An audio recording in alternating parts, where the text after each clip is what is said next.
There we go. Cool. So second take on trying to make this video because my camera's a bit weird. Well, not my camera, I'm using my phone. But anyways, I want to kind of go over some questions you guys asked me in the DMs, and I want to make this like a Q&A slash vlog style video because I have an early flight tomorrow, and I want to take you guys along for the road. Yeah, it's gonna be pretty cool. It's like 5 a.m. that I'm gonna leave at, and I'm heading over to Italy just to like work and have some fun over there. But mainly for work, I just want like a different scenery. I might post this after Italy or like when I'm making some other videos there. But anyways, I'm sat on my couch and I just want to answer some questions. It's currently 10:07 p.m. or 10:09 p.m. So yeah, let's get into it. So first question is, could you go more in depth with how you welcomed God into your business? So honestly, like it was a pretty crazy story. I mentioned this on the last Q&A video, but I first experienced Jesus in May of 2023, and like that was the craziest experience for me. Like it was a business mastermind, but it was also like kind of like we had a pastor there, stuff like that, and it was pretty cool because at that time I think yeah, like May 17th, doesn't really matter, but like in May, I thought it was pretty weird, like people just like raising their hands, worshiping Jesus. I didn't think it was weird, but it was like super foreign to me, super out of my comfort zone. And he lined up everybody in a line, and it was pretty cool because when he held my shoulder, like he held everybody's shoulder, but when he held mine, like I just kind of broke down. Like I finally experienced Jesus's love. And ever since, I just welcomed him into my business. I prayed before onboarding calls. I prayed before just pray before like content too. And I just welcome him into every decision that I make. Like, God, is this the right decision? If it isn't, make it obvious to me. If it is, make it obvious to me. Help me feel it in my heart, stuff like that. And I think like that has been the biggest decision, because if it's not of God, then I want nothing to do with it, whether it's business, relationship, women, anything, because life is bigger than just business. Like it's going into the kingdom that he has for us, and he has changed my life in this world, or like in this physical world. So why wouldn't I share that with everybody? And people might think it's controversial when honestly, like, I don't really care. This is my life. This is my YouTube channel. Yeah, that's kind of how I welcome God into my business. So next question. What are your thoughts on dropshipping? So dropshipping, honestly, like it works. So like if you want to go that route, then cool, go for it. But there's a lot of ad spend that you have to do and a lot of testing. And there's a lot of ads that you have to do when it comes to running a business. Like one of my main things, like running ads, but it's like a proven framework. There's a lot of testing when it comes to like certain products, what works, what doesn't. I don't want to sit here and be biased, like SMA or coaching, like the best one, and it requires like no capital when you start at times. For the most part, if you even want to go organically, like I added a lot of new clients last month just organically. But if it works, you can do any business model, like trading. And I know it's not a business, but you can scale with that. If you feel like going for it, just go for it. All I say is like whatever business model that you do choose, just go all in. Whether it's SMA, like give it a year, give it 6 months to a year. If you don't actually see like return or don't actually see success, then find a way to succeed in it, because honestly 6 months is not that long. Like it's half a year, and you like from the beginning of you just starting. So just find ways to just like make it work. Because I remember times when I was running Nomad Consulting, there's a lot of stuff that I had to like fix, and I didn't change business models. I didn't go from drop shipping or anything like that. I just try to fix what it was. But whatever it is, just go all in. We'll get it to work. You can scale to 100K a month with like any business model. So yeah. Let's see. How do you find a good balance in your life between work and health / recovery? It's a really good question. So honestly, like my biggest thing is building a business around my life. So I still want to experience like everything young. But I have to do that with like some discernment and some like guidelines within my life. So I'm not just gonna travel too much, but I'm going to travel as I work. But also like there's time for leisure and there's also time for work. I don't want to be the person that just works 20 hours a day and is just sat in my room, like just doing that the whole entire time. Because like if I were to do that and scale to 100K a month, like I would pretty much just have money, you know, it would just make me more miserable. I wouldn't have a social life, I wouldn't have anything, stuff like that. And when it comes to like health and recovery, like I have a whole routine. So I work out in the morning, come home, have some calls, work a bit more, and then go outside and just have fun, you know, whether it be like hanging out with friends or, you know, some other people, stuff like that. But I have a whole routine in place. Like I want to optimize for like experiencing life and experiencing or just like running a business.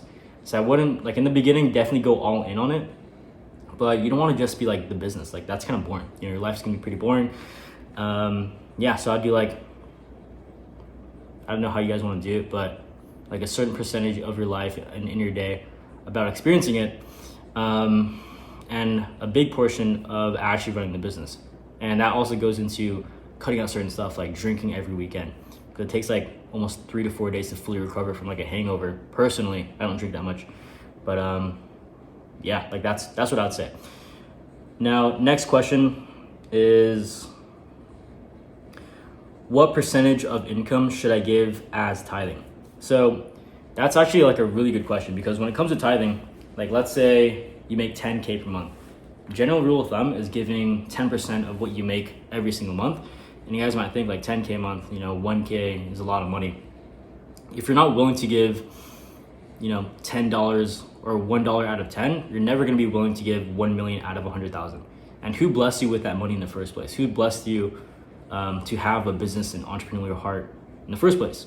You know, that's the biggest thing, because I remember when I was tithing, I didn't tell anybody about it, and it should just be like between you and Jesus or God, both.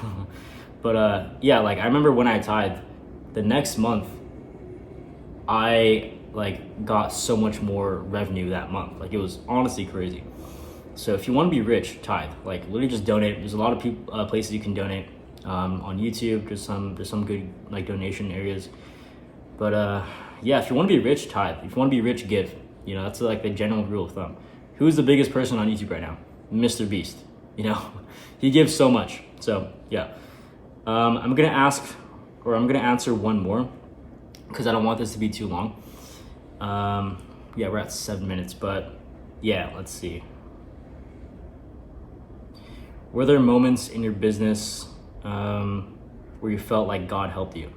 Dude, God helped me like throughout my entire business. Like I remember times where I literally wanted to quit, you know?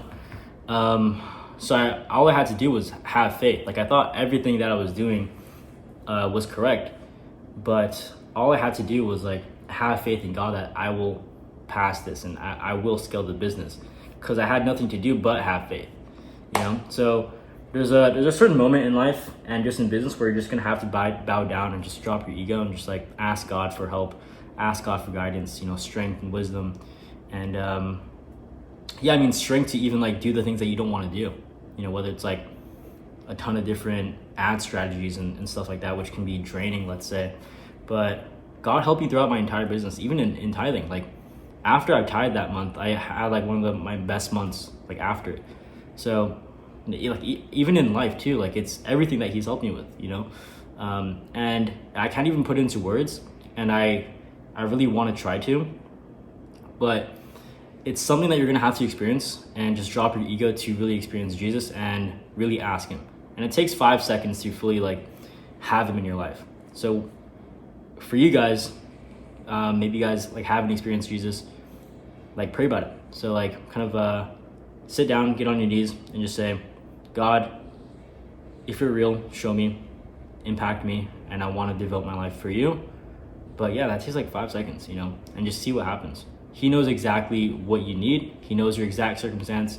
He's the Father, so he knows exactly, yeah, your whole entire situation. So that's what I would say.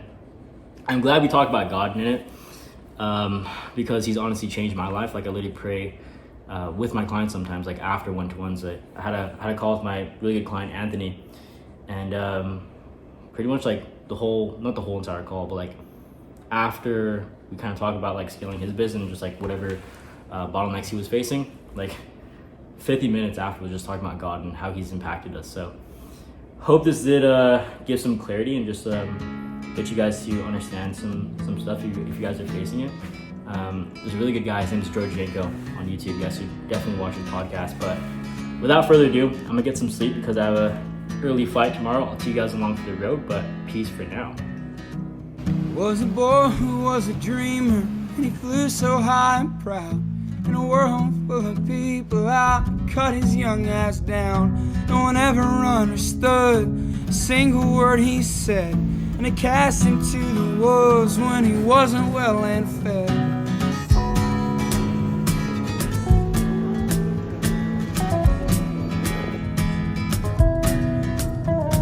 Boys, we've got a riser in our midst.